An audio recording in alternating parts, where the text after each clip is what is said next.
Well, hello. Welcome to the Creative Writing Life podcast, where we talk with writers from all mediums and genres about themselves, their work, and advice they have for writers. I'm your host, Paul Zeidman, and my guest today is author Lee Schneider. We're going to be talking about his book, Liberation. Lee, welcome to the Creative Writing Life podcast. Thanks. It's great to be here. Oh, my pleasure. Looking forward to this. I will. It's a really unique situation. This is, I think, the second time in 3, possibly 4 weeks we've had the author of a trilogy, and we're talking about the Hmm. third book because so I have not read the first 2 books. I'll say that straight out. But I'm sure you can fill us in on all about it as we get into talking about your book, Liberation.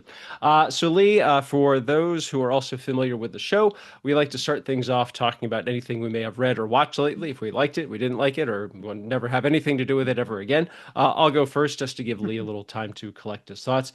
Haven't really been able to watch as much as I was hoping, but feeling very, I guess, ridiculous is probably the best way to put it on Saturday night this weekend. So my wife and I watched that. What's this? Oh, Jason Statham classic, The Beekeeper.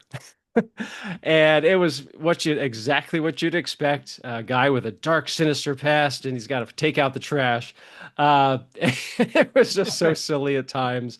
And then what was really funny is that when it was over, and it says like we if you watch this, you'd probably like these other Jason Statham movies. And I was looking at the description of all of them, and they're pretty much all the same plot, with a slight variation. One is he's a former DEA agent. One he's a former Navy SEAL. One he's a former Black Ops operator, and he's trying to live a quiet life, either with or without a child. And then something happens, and it forces him to use that particular set of skills he has. No, honestly, you can't go wrong with a good Jason Statham movie. You can't go wrong with a bad Jason Statham movie either, but I prefer the good ones. So yeah, if you're in the mood for some silly, hard R fun, yeah, The Beekeeper. I think it was on Amazon at the time, so I don't know. But that was it at our house. Lee, what's interesting or not so interesting on the reading or watching front? Well, reading, I'm currently reading Network Effect, the Martha Wells book. It's a Murderbot novel. Now, Oh wow. Murderbot sounds very daunting, but it's Hmm. actually weirdly fascinating. It's a series of novels, and this is a standalone version of the series. It's about a security unit that this is going to sound strange, but it's part human, part bot, and it's it's just a very unusual book. I'm Hmm. liking it, but finding it super dense. I thought that I was a densely put together writer where I wrote with a lot of dense, complicated stuff, but she's got me beat. She because it's a AI that can multi-process, parallel process, thinking of a million things at once, has drones bringing in information to it, is actually watching TV shows while working and talking about those plots. And she uses parentheses in parentheses to get these kind of sub thinking thoughts about the thoughts. Hmm. It sounds pretty, sometimes I find myself, sorry, Martha, kind of skipping to the dialogue because then Right. I know things are happening, but it's pretty fascinating and very strange. I gotta say that. But I definitely enjoying it, and I just started it, so I'll Mhm. definitely go all the way through. I'm really curious. So from what I gather, so AI had a big contributing part in writing the book. In the what, my book or No, no, not? no. Or In this book that you're reading, this no, no, no, no, Murderbot no. book. Mm, Oh, so the AI is part of the plot. Okay, okay. exactly. That Yeah. was my confusion because I was trying to think like it seems strange for a writer to be promoting a book that they knew was No, written by AI. but what's so interesting about it is w how do you get inside the mind of an AI? Well, Mm. nobody knows. But this is such an incredible simulation of what I think it would be like if you were inside the mind, such as it, we can't really call it a mind, but let's Yeah. use the term for the moment. If you were inside the mind of an AI that was kind of a human AI blend, kind of a cyborg, and it's fascinating for that and very strange, but Hmm. definitely worth the read. These are super popular books. This Murderbot series has been off the charts popular. Uh, And I guess in my watching, I've also gone to the strange side because I've started watching the second season of Severance, Okay. which is ultra creepy. And I don't always get the dark humor, but I think it's meant to be funny, but in a darkly weird way. I've made it through Okay. about the first three episodes of season two, and I watched all of season one. I find it a bit slow, but the attention to detail is amazing, and the production values are amazing. And I think the acting is so strong because it's so hard to act kind of a dull person, a Hmm. person with low affect. It's kind of the waiting for Godot kind of acting, and Sure, sure. it's super hard to do. And everybody in that cast, Patricia Arquette is one of the more famous names. They do an amazing job of these kind of difficult to get into people, but somehow we're interested in them, even though they're very flat and very Hmm. kind of forbidding as people. So it's a pretty fascinating show. Hmm. Definitely, I need to take it in. It's like eating a very rich risotto or something. I need to take Okay. it in small doses. I really thought you were going to sound like a very rich dessert, is what it's Well, almost sounded like. it's kind of like I could not binge watch Severance. It's just too creepy and dense and, Sure. all of that. But I am liking it. So that's kind of where I am in the reading and watching. I do a lot more reading than I do watching. Okay, I totally understand that. So again, we are talking today with Lee Schneider and his book Liberation, which again the third book three of the Utopia Engine trilogy. I guess I love the name of the trilogy, but we'll Oh, get into that in just a second. So here is the about the author section from the book. Lee Schneider is the author of screenplays, teleplays, stage plays, short stories, and audio dramas, including the podcast Mission of the Lunar Sparrow and its sequel, Your Performance Review. He is the founder of Red Cup Agency, a podcast production agency, and an adjunct assistant professor on the faculty of the USC School of Architecture. Did not see that one coming. He published the first book of the Utopia Engine trilogy, Surrender, in 2022, the second, Resist, in 2024, and the third, Liberation, in 2025. His nonfiction books include Be More Popular, Culture Building for Startups, Los Angeles, Chronicle of a Startup Town, and The Angel Playbook, an essential guide for entrepreneurs and angel investors. He lives in Santa Monica, California with his family. More information about his fiction writing can be found at leeschneiderbooks.com. Lee, so let's start a little bit talking about you. How did you get your start as a writer? I mean, one of the questions I like to ask my guests is, were you a voracious reader as a child, or were you just kind of like books? Oh, no, thank you. And then you just kind of grew into it later in life and you decided, you know what? I like this story, but I think I could write one just as good, or I'd like to take a stab at it. I mean, how did you get your start?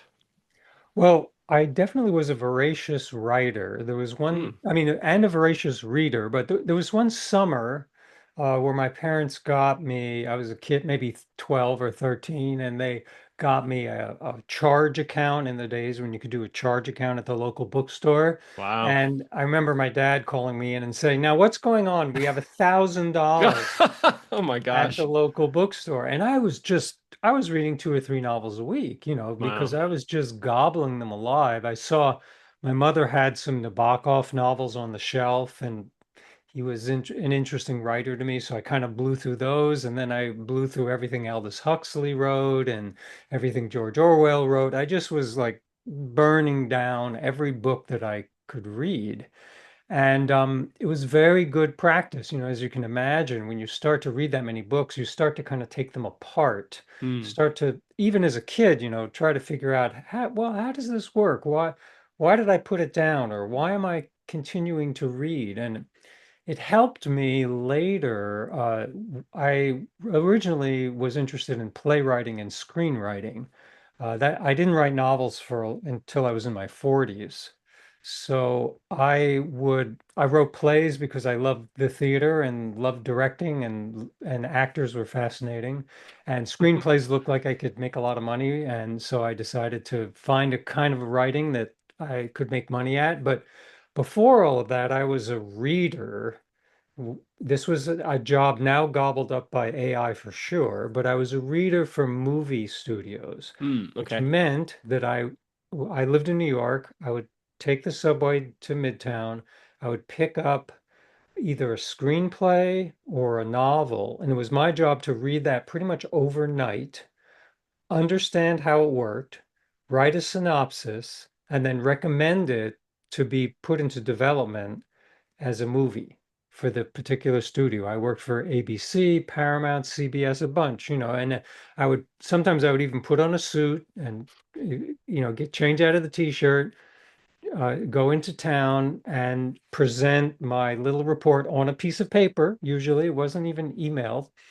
And that was great training because I was reading a couple of screenplays a week or Hmm. a novel a week and had to really storm through that book and figure out how does it work? What scenes are happening? Why do I lose interest? Are the characters strong enough? Would it make a movie? And that kind of thing was a very good foundation for me. That job doesn't really exist anymore. I mean, AIs are doing it now, but that those sort of things really got me started in that kind of narrative flow because I've always been interested in longer form narrative. Uh, Even when I was looking to make a living at writing, uh, that led me more into news writing, like writing for Good Morning America. Hmm. I was a news producer for a long time, writing local news, and I wrote and produced for Dateline NBC and lots of documentaries for the Learning Channel and Court TV. But most of those are longer form, meaning hour or 45-minute pieces. So this notion of, okay, let's tell a story with a bit of an arc. How do you keep people interested? Well, there's got to be a hook. Okay, great. But then what? In short form media, it's all hook, and that's great. Hooks are great, but how do you keep somebody interested in anything for longer than a minute or two? Hmm. And that's been a big journey for me, and led into the novel writing because novels, what I love about them is it is long form. You are going to sit with that as a writer and reader for a while.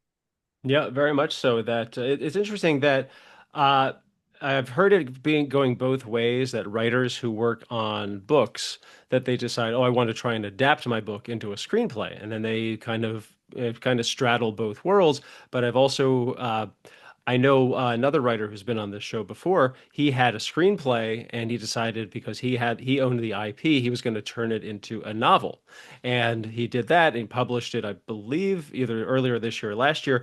And he's gotten some interest on the book from some major literary agencies, and Cool. now I think it's like with one of the big ones in LA.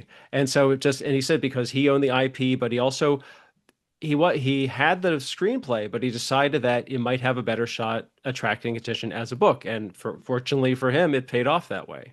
Nice. So what was it? So I mean, you said you started as a voracious reader, reading all of these different genres and authors, uh, and you kind of went from long form and short form. What was it that kind of made you decide, okay, I've worked enough on television and screenplays that you wanted to just fully devote your time to working on novels?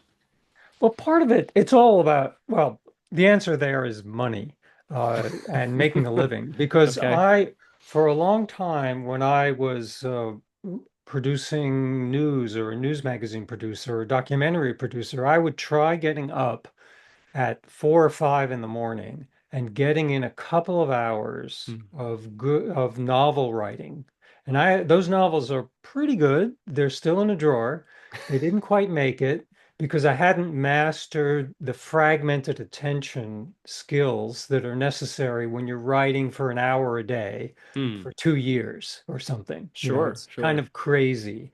And I did that for a while until, I was seeing a psychotherapist at the time, and she said, you're kind of driving yourself nuts with this. You're not getting enough sleep. You're really being annoying to all the people around you. Your work is not suffering. That's one thing, but I recommend that you stop, which Mm. was probably the worst advice I've ever gotten, but I took it and completely stopped writing fiction for quite a few years. I Mm. just said, you know what? I'm going to get my creative urges out. editing documentaries and directing documentaries and writing scripts or going over the scripts with others. And that worked for a good long time until, like, I'm sure most of your interviewees would say this, that creative writing urge just kind of kept creeping up. I would start writing in journals and Mhm. writing in character voices and thinking, boy, if anyone ever finds this journal, they're going to think I'm completely a loony because I'm writing in a character voice and it doesn't say that, but it's in the first person. And Right. I just started kind of getting back on that fiction track. And luckily, I had enough going on with, I became a podcast producer and I had enough time and enough employees that I could actually find the time to write for 2 hours a day. I mean, Mm. I just had a little bit of time to actually start digging into writing books and the long form commitment to not only daily, but weekly and monthly and yearly that started to look like a more of a reality. So that when that became real, I had a notebook where the first book in this trilogy, called Surrender, I opened up a notebook and I had two facing pages and I wrote kind of from the middle outward, like here's the major event of the book, and I wrote this kind of spider web of scenes that came to me kind of all in a flow, like Mm. right then and there. And I looked at this spider web and said, "Oh boy, I have a book. I mean, this is a novel. It's right here. All I have to do is write every one of these scenes." Mm. Which is, not an all I have to do, but it That's a felt start. good. It felt good at the time. Yeah. So then I just did that, and somehow, uh, by committing every day to a bit of writing, with a word count, which we can get into later, but I like to keep track of the words per Hmm. day. I had a book, a 200 and something or 300 and something page manuscript, which was pretty scattered and not really focused, but through the benefits of early readers and people telling me what to fix, I was able to kind of hammer and anvil that into the first book, which was, even though I'd written three other novels before that are in the drawer still, this felt like a real book Hmm. for a lot of interesting reasons to me. And so then I was off, off and running with book one. And then someone said, well, you have to write a trilogy. Actually, it wasn't a publicist, it was the book designer said, Oh. this should be a trilogy if you want to, make an imprint here. And I said, oh, really? But I figured out a way to make it a trilogy and to make each book stand on its own. So you could read book one or read them out of order or read the last book and get what I needed you to get out of it. Okay, well, we'll get into that Get into in a that. couple of minutes. But first, we've been talking about the book, which is Liberation, the third book in the Utopia Engine trilogy. So, what I like to ask authors on the show, what would you say is the elevator pitch or the cocktail party pitch about this book? You're at a cocktail party and someone says, "Hey, Lee, tell me about this new book of yours," and you would say, Well, so much of science fiction is dystopian, meaning "Hmm, it's kind of the bad news, and it's kind of a rehearsal for the bad things that are probably going to happen. I have no dispute with that. But I wanted to write a trilogy, and this is the final one, where people learned from the bad stuff and hmm, actually started to put together a different kind of world that would work as a utopia, but in the sense of utopia is not perfect. Utopia is evolving. Utopia is not going to fix all the problems, but it might be a little door or a window into a more positive future. So that's the question I ask myself. Can I write a book about the relatively near future that understands all the stuff that's going on now with AI and climate, but points the way to at least learning how to be more positive about things? okay, no, I understand that." So I think I'm trying to not have to refer back to the first two books. But the first thing I noticed, especially because it's book three, is that you don't spend a lot of time explaining the world. Was that because that you had already set it up in books one and then the kind of expanded on it for book two, and now book three is kind of a culmination of everything coming together? You know, not I don't want to say chickens coming home to roost, but it's all of the events descending onto like one big, big wrap up. Yeah.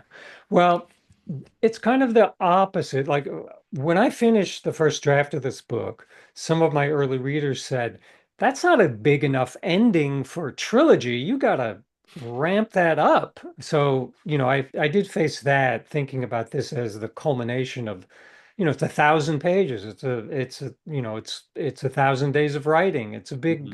big commitment for me and for the reader.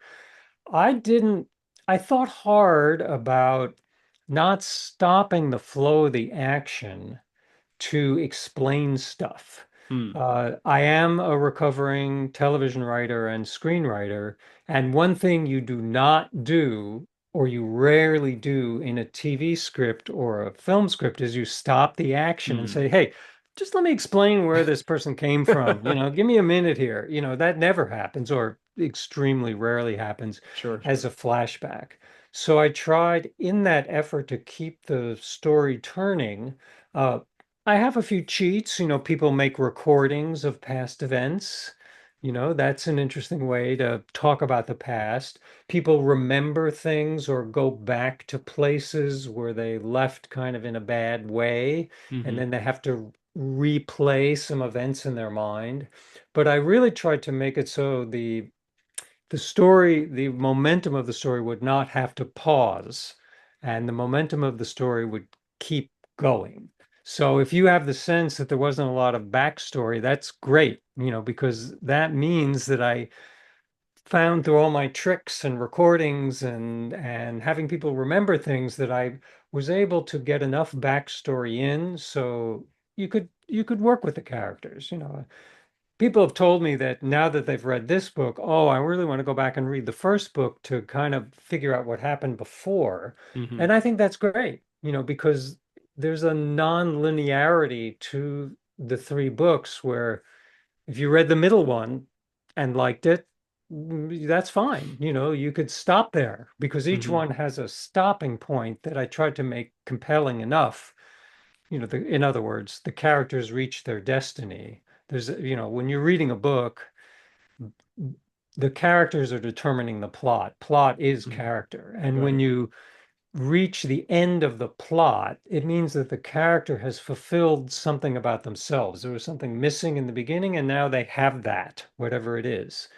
So that makes it sound too easy, but that's how I would end each book of the trilogy, that the character would fulfill part of their destiny. And then the reader would say, oh, okay, good. So and so, Cat Keeper, the main character, Hmm. she has connected with something that she needed to connect with, or something was missing. Now it's fulfilled. Okay, I want to get to the character in just a second, but I do want to touch on what you just covered. Is that one of the things I realized is that um, I guess the question is how much time did you spend developing the world? Because, like I said, when you start the book, this is the first that I'm learning about, the world and the characters that inhabit it. Right. But also, you throw around a lot of uh, I guess, the technology of the time, and also the past events, both recent and in the somewhat distant past. And so it's up to me as the reader to just kind of like, okay, this is what these are things that I need to know. But you Yeah. also, as you said, you don't hit pause and say, okay, so he's talking about this, and that's what this is. It's Right. just more of a, excuse me, it's more of a okay, here's something that you're most likely going to hear more about, so just kind of here's kind of I'm enabling you to get a basic grasp of what this concept or this story detail is. And it sounds like if I went back and read book one, a lot more would be explained, and in books two and three it's kind of like, okay, this is part of the story, just accept it and move on. Yeah, very much so. I mean, for one thing, there's a trust factor that the writer has to establish with the reader that it's going to be okay. The Mm, story, there's a world here. You're going to find out about it piece by piece. I've mentioned Martha Wells in the beginning here. She has a lot of stuff in this book, abbreviations and other characters, things like I'm saying, I don't know who this is, but she's such a good storyteller. I'm on board. I'm on the train. I punch my ticket. The conductors punch my ticket. I'm here. I'm in my seat. I'm staying for the rest of the movie, so to Hmm. speak. Sure, sure. Uh, as far as developing the world, I mean, that's an infinite process, basically. There's not enough that one as a writer could do to develop the world, especially when it's a near future world or Mm, your own world. And I developed that world through journals, through recordings, through handwritten things, I have uh, a little folder of digital folder called Random Thoughts, where if something just comes to mind, I write it down immediately. I'm not like Stephen King, who says, I don't need to write anything down. If it's important, I'll remember it.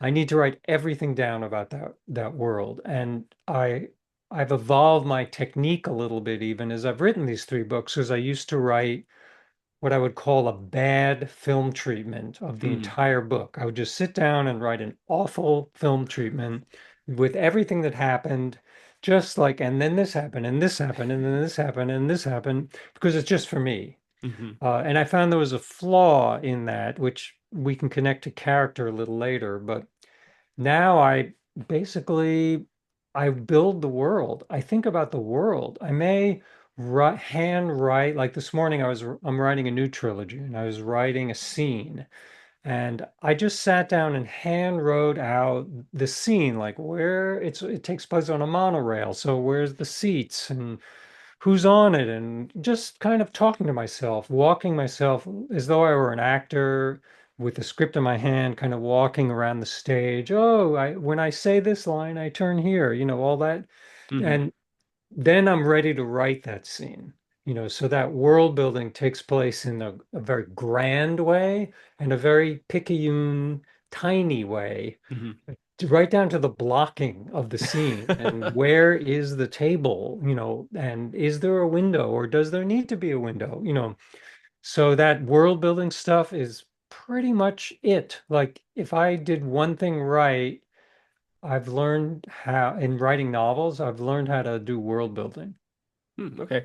One of the things I also wanted to ask you about, because you kind of touched on this a little bit earlier, that I guess from my perspective, that you said that Cat Keeper is the main character, but I got the more impression that she's not the one driving the story, that I saw it as more of an ensemble piece, that there's her and her friend, is it Raven?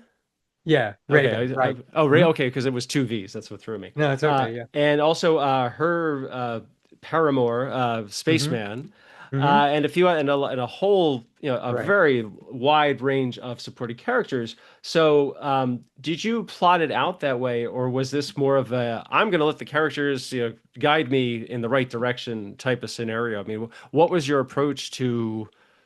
From I guess from the characters, that did you knew what you wanted them to do, or was it more like, okay, I have this character, Cat Keeper, here's what I think she can do, I'm just gonna see what happens. Well, I evolved. In the Mm, beginning, meaning book one, I pretty much plotted things out. And what happens there, interestingly, is if you plot out to the very end of the book, which is a good idea, mm, you get beyond what the character has experienced. You're just putting words in the character's mouth or creating scenes that you think ought to be there. But then when you write your way through that outline or whatever it is, index cards, the character knows a lot more by the time you're maybe halfway through or two-thirds of the way through that outline, and then you end up changing things because the character does start to dictate more where things are going. So it evolved for me in that I told the characters what to do in the first book, but then by the third book, it was a collaboration. My publicist accuses me of being schizophrenic when I say this, and she may be right, but I'm listening to what the characters say, to build the story. And I for better or worse, it's an ensemble cast. You Hmm. are correct. The trilogy I'm writing now, I am really working on making it kind of a single character narrative. It's a, a young audiences, young reader book, and I have a different approach. But for this trilogy, it's definitely an ensemble cast with the leads. Cat and Raven are the leads, and others, have a lot to say. But it definitely became and I got tired of trying to fight that. Like I liked having different points of view, uh, meaning you dip into one character's mind in one chapter and you dip into another character's mind in a different chapter kind of make the world a bit more complex. Uh, it's probably a flaw of mine that I enjoy complexity, but so did Mozart, and I like listening to Mozart, and I like complicated things. So yes, ensemble character cast Hmm. really appealed to me, and I kind of gave up trying to pretend that it wasn't that. I said, it's an ensemble cast. That's what this is going to be. Okay, this was a potential question for later, but I think this is the perfect opportunity to ask it. So I was writing these notes out. So I said there are a lot of interesting characters throughout, but the one that really stood out for me is the primary antagonist. I'm going to say, is it Alan Six? Yeah, Elon Okay, Sick. Yeah, Alon Six, who, from my perspective, is just reveling in just being totally wicked, totally evil. He's like almost giddy with it. And as someone who works on stories with multiple characters, that a little bit of your personality goes into each character on some level. And I couldn't help but think that this character, Alon Six, may have been the most fun for you to write, just because he sure. is so over the top and almost to the point of ridiculousness. But you're like when to like just stop short. And I would love to hear how it was for you to write a character like this. And if you want to explain to readers, I do this all the time, Yeah. to viewers and listeners, just like a few sentences about his background and why he is so so ridiculous in that capacity.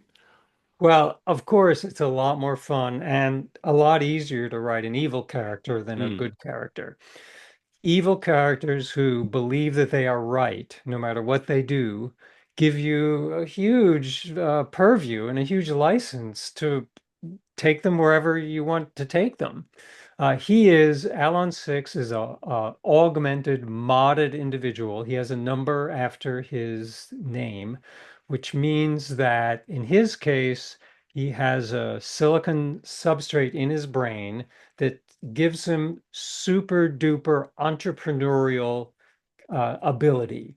He's really good at pitching. He's like a super version of a startup bro or something like that. He takes under his wing Bradley, who is the kind of resident genius Dr. Frankenstein of the book, where Bradley is an expert in AI and creating AI personalities.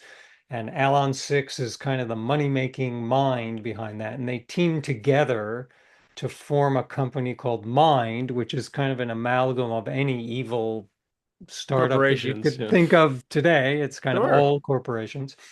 So yes, writing Alan Six and like taking that to the max was definitely fun. I did go a little bit too far.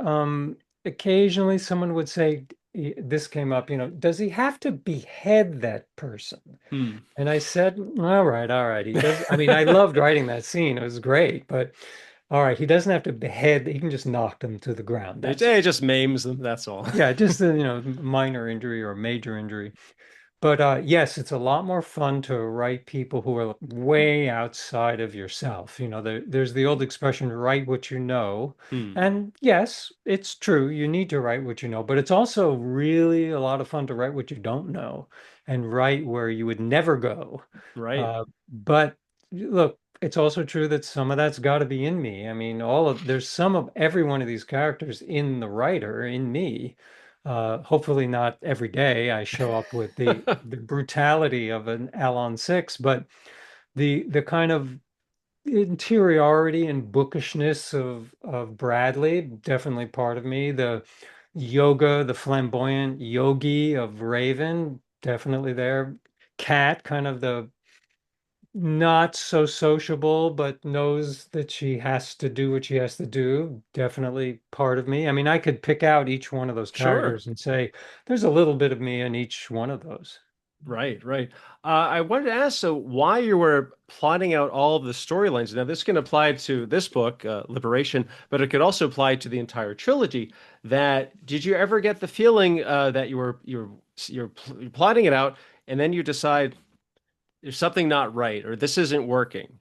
Because I've talked to many authors and a lot of them have said, yeah, sometimes I'll have a storyline and I just don't know where it's going and I can't figure a way out. So I'll take a few steps back to kind of figure out where did the path diverge from where it needed to go. Now, has that ever happened with you? I mean, and again, not just for Liberation, but for throughout the development of the entire trilogy. Yes, absolutely. And I'm a brutal editor and I Hmm. just cut things.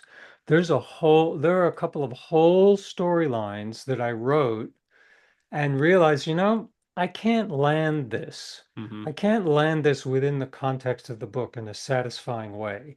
Where this one comes to rest is outside the scope of the book, or it doesn't give Cat Keeper a revelation, or it doesn't change her relationship with Raven, or just speaking about the characters themselves. It became kind of a side story, or there was a story, I think it's in book two, where Spaceman, who's kind of Mm, uh, another kind of scientist who loves to create things. He's kind of a Buckminster Fuller-esque kind of a guy. Hmm. He had a buddy who was a drone pilot who was in the military. And it was this kind of a sad story about this drone pilot who got sick of piloting drones to kill people. And I realized, well, it's a very moving story. It's a very powerful story, but it doesn't really fit Right. because I don't need that to happen to Spaceman to have that friend, even though it was good. So it's pretty easy to just excise a whole chunk of it's much easier than kind of doing the fine knitting of taking out something small. So I've done that a couple of times. That's the one that comes to mind that was kind of the biggest piece that I decided to jettison. But absolutely, because um, you have to be a good editor of your own work, uh, because people are going to give you advice, and not all advice is good. Hmm. About 50% of that advice can be good. And sometimes you just have to stick with things like, well, I know it's crazy to have talking whales. Some people are going to, I have that in the book, some Oh, I people are know. going to love the talking whales and say, that's got me. That's why I'm reading. And some people are going to say, that's ridiculous. Don't do talking whales. Please don't. But I was committed to that aspect of nature speaking up, Mm. nature pushing back, because after writing for 1,000 days, I realized, I wrote about nature. The middle book has a lot about nature, but I didn't really give nature a voice, so to speak. And it felt like an omission. And it was one of those things where I thought, well, this is a crazy idea. Let's try it. There's one of my favorite writers is Murakami, Haruki Murakami, and he does this amazing thing of writing himself into an absolute corner, and you have no idea how he's going to get that character out of that jam, but he does. He comes up, with another dimension or a talking cat, and I like to kind of do that. It's not, maybe not the wisest choice, but I enjoy thinking of something that's absolutely ridiculous, like what if someone could hear another person's thoughts, or what if another person could change into the person that you most wanted to see, and you could be a shapeshifter, and what would that mean? And Mm. often that has given rise to some of the best stuff because it really challenges me and makes me think, oh boy, I have a guy who can travel through space and time, astral travel. This is in the first book. Mm. And how did he get that ability and what does it do for him? And it put me into some interesting places. So I like the risk-taking aspect of all of this. uh, is what can lead to having to cut out a section to come Hmm. back to that, but can also push me into a new direction that I wouldn't have taken.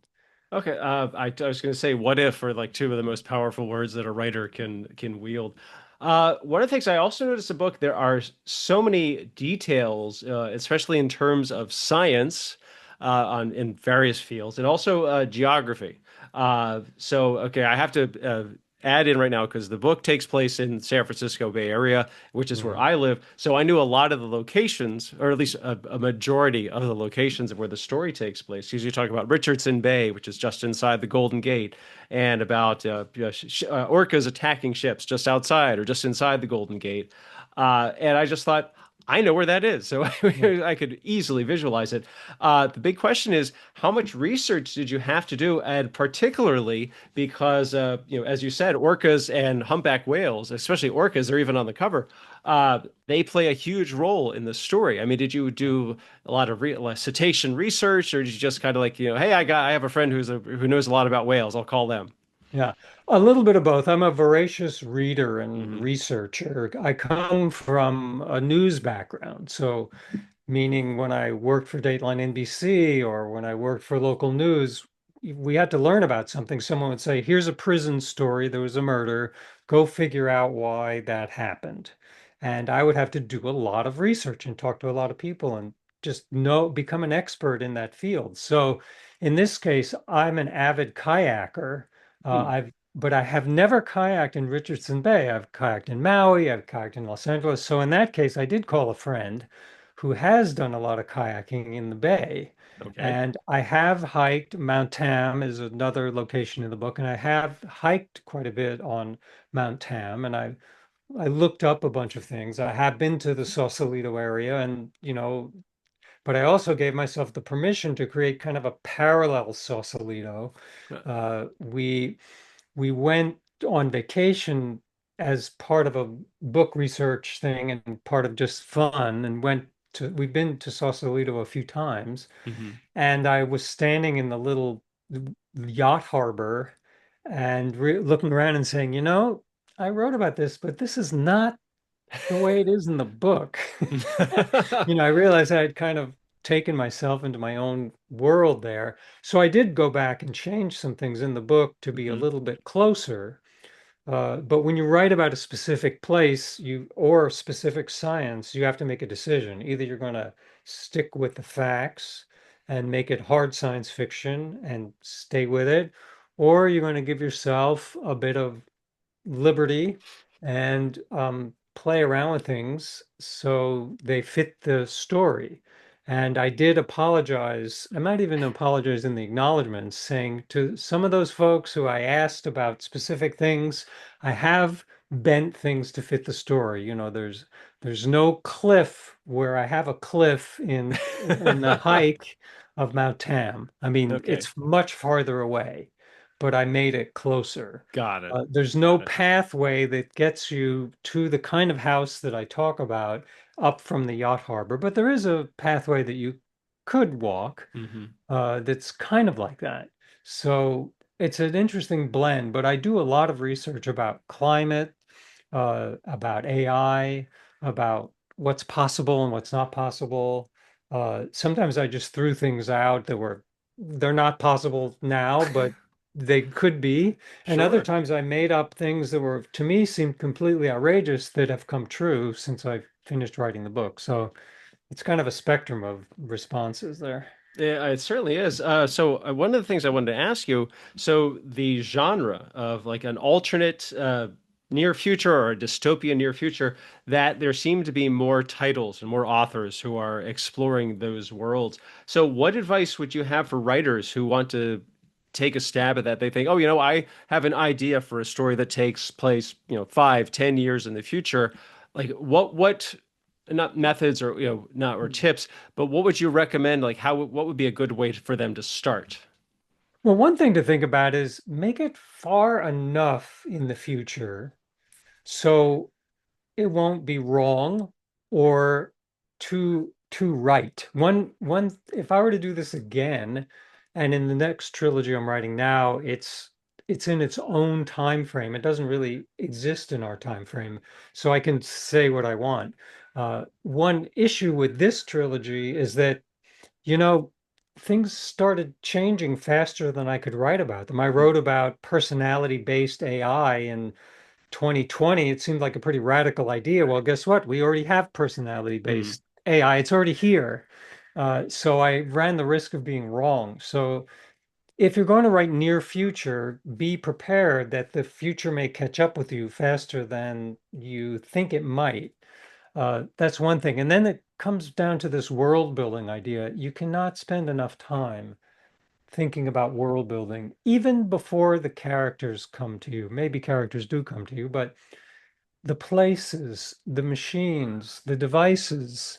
We don't all know how our electric cars work. We don't even know probably how our blender really works. We just press the button and it makes a margarita. That's all you need Yeah. to know. And there's a lot about near future science fiction where, so what if you don't know how the anti-grav works? It's anti-grav. The people in that world, they don't know how that works. They just press the button and the podium floats in the air. That's all they need to know. Or how does a, induction driven monorail work? It's magnetic induction. It just works. It's like it's your phone. You put your phone on the little charging pad, it charges. Like you don't need to know the physics behind that. It's the Uh, future iteration of how a blender works now. yeah.